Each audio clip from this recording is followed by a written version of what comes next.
Bonjour à tous, voilà un petit tuto pour vous montrer comment on peut corriger ou modifier une pièce. Donc voilà une pièce qui a été faite avec un certain nombre de petites erreurs par rapport à la pièce d'origine du modèle. Et donc comment corriger cette pièce pour la faire correspondre de façon correcte à son modèle. Donc on voit dans l'arbre du modèle de la pièce que il y a un certain nombre de détails qui ont été cachés. Donc si j'appuie à droite sur le bouton droit de la souris, je vais pouvoir réafficher les différents éléments, et ainsi que le repère. Et on va pouvoir éditer les différentes fonctions qui constituent la pièce en la sélectionnant d'une part, et ensuite en cliquant sur le bouton droit à nouveau longtemps, on va pouvoir ouvrir en fait deux possibilités, soit la possibilité de changer une cote, modifier simplement. Donc là on va être obligé de redéfinir des fonctions, donc on va utiliser la deuxième possibilité de modifier la définition de la fonction de l'objet sélectionné. Donc si on active cette possibilité, eh bien on revient dans la définition de la fonction, et si on veut à nouveau revenir dans l'esquisse de cette fonction, eh bien on peut cliquer sur placement et modifier pour pouvoir avoir tous les outils de l'esquisse. Alors on voit qu'il y a beaucoup de codes qui ne sont pas sur le dessin, et beaucoup de codes du dessin qui ne sont pas présentes. Donc on va être obligé de corriger un petit peu tout ça. Il y a aussi des contraintes qui mériteraient d'être un petit peu enlevées ou modifiées. Donc en particulier la contrainte de coïncidence ici. Donc on approche la souris du point, et il y a un moment où on arrive à éclairer la contrainte. Donc à ce moment-là je clique, et en appuyant sur Supre, on peut enlever les contraintes de cette façon.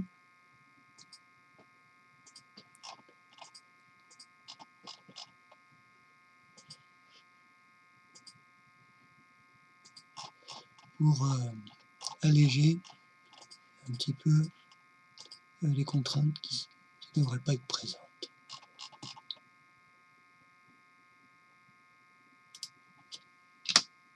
Donc la sélection des points de coïncidence, quelquefois un petit peu délicat, mais on y arrive.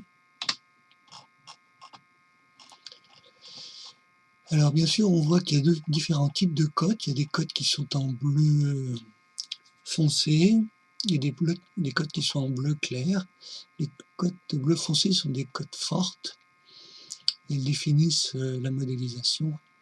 Donc lorsqu'elles n'apparaissent pas sur le dessin de référence, je propose de les sélectionner et de les passer en code faible de façon à avoir moins de soucis pour pouvoir paramétrer de façon correcte le dessin. Alors on voit qu'il y a des codes qui apparaissent parce qu'il y a des segments qui sont séparés en plusieurs sous-segments. Donc une façon de modifier et de corriger un problème, c'est de faire un seul segment à la place de plusieurs.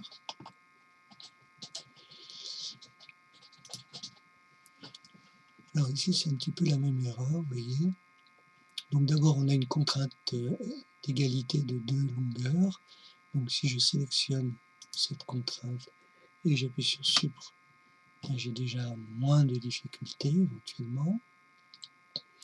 Et puis je peux supprimer des segments, et dans le menu des contraintes je peux faire coïncider deux points.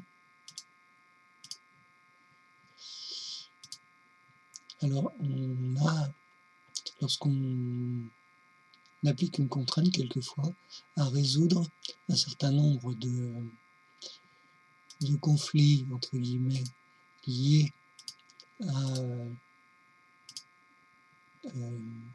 la gestion de toutes les contraintes. Donc il faut choisir les contraintes à supprimer.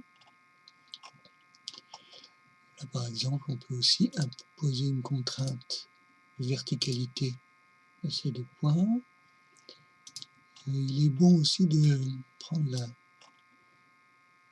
l'habitude de bien positionner les codes qui sont corrects, de façon à pouvoir bien voir celles qui ne le sont pas. Donc là on a un rayon de 15 qu'on va pouvoir remplacer ici par une cote de 10 qui est sur le dessin. Et donc du coup on peut sélectionner la cote, la faire disparaître pour la faire supprimer. Donc la cote de 55 ici n'est pas tout à fait correcte. Et donc je la pose correctement par rapport à sa définition.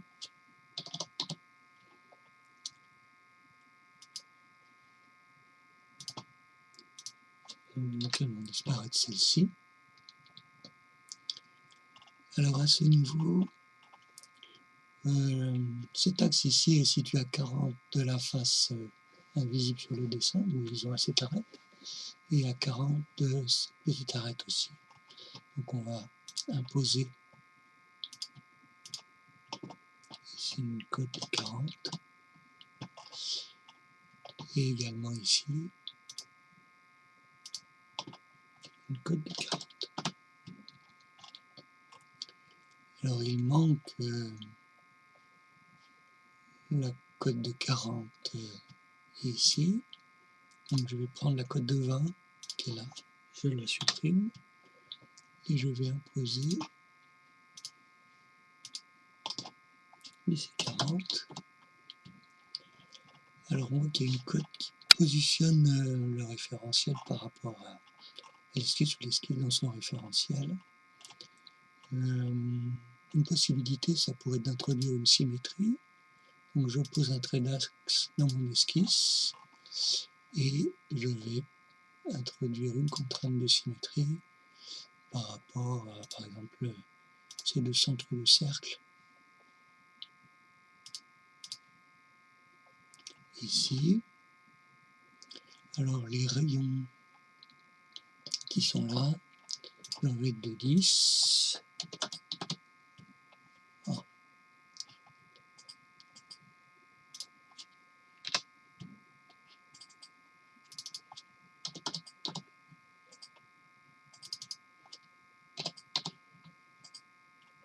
Bon, donc c'est encore trop contraint.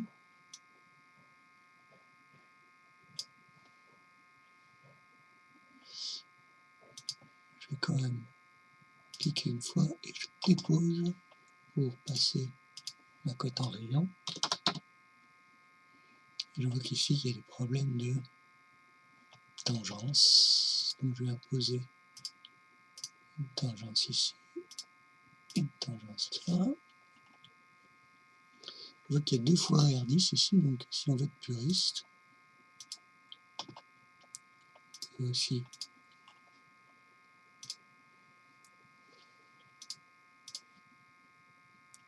imposer ça de cette façon-là. On a une cote de 30.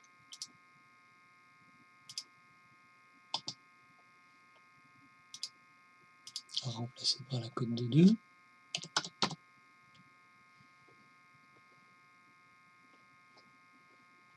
Et je change un petit peu ma symétrie.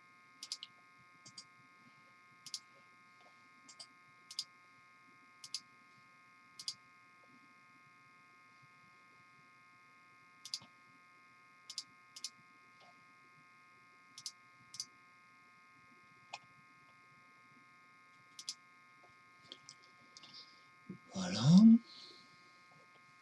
Alors ici, normalement, il y a une cote de 60. Ici, j'ai un rayon de 40. Je vais imposer à nouveau ici le rayon. J'enlève le diamètre. Et ici, ça. Donc 15, 30. Je pense que c'est pas si mal.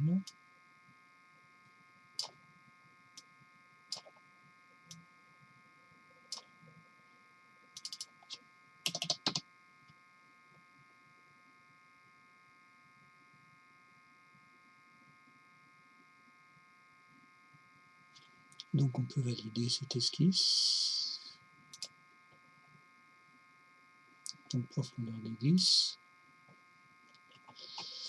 Alors ensuite on va aller dans cet arrondi, clic droit, je définis ma fonction et je regarde les jeux. Je vois qu'il y a un premier jeu ici alors qu'on n'a pas d'arrondi, donc on va clic droit, supprimer ce jeu. Et ici on a un rayon de 15, donc je modifie la valeur. Ensuite une extrusion à modifier là encore. Donc, placement modifié pour me retrouver dans l'esquisse. Alors ici, il serait bon de faire coïncider le centre du cercle avec le centre du repère.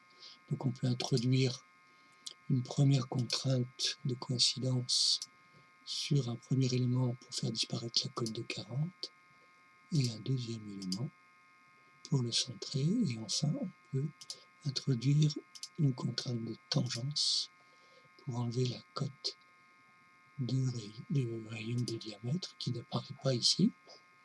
Et enfin, il est plus élégant d'enlever le cercle central pour pouvoir faire une première partie du dessin. Et enfin, la dernière extrusion qui est mal placée de l'autre côté, parce que vous voyez qu'on a une cote de 30 ici qui n'apparaît pas. Donc on va aller la chercher en la redéfinissant là encore.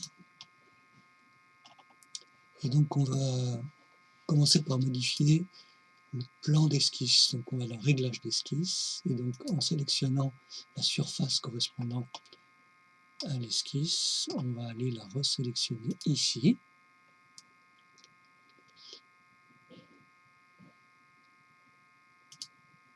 Et pour pouvoir orienter correctement mon dessin. Alors je vais là encore faire coïncider le centre du cercle avec les différents éléments de référence. J'ai l'intérêt de les avoir placés à cet endroit. Et je vais mettre une égalité de rayons entre les cercles qui sont ici, qui font que là encore je me débarrasse de la cote de diamètre, et encore je vais enlever le cercle central. Donc je vais pouvoir valider cette esquisse. Donc on va aller de l'autre côté, cette fois-ci sur 30.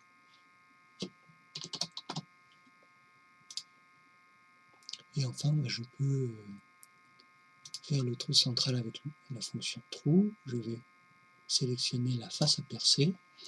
Et dans le placement, les références primaires de placement, je vais ajouter dans ces références primaires l'axe de positionnement de mon trou. Je vais lui donner un diamètre de 20.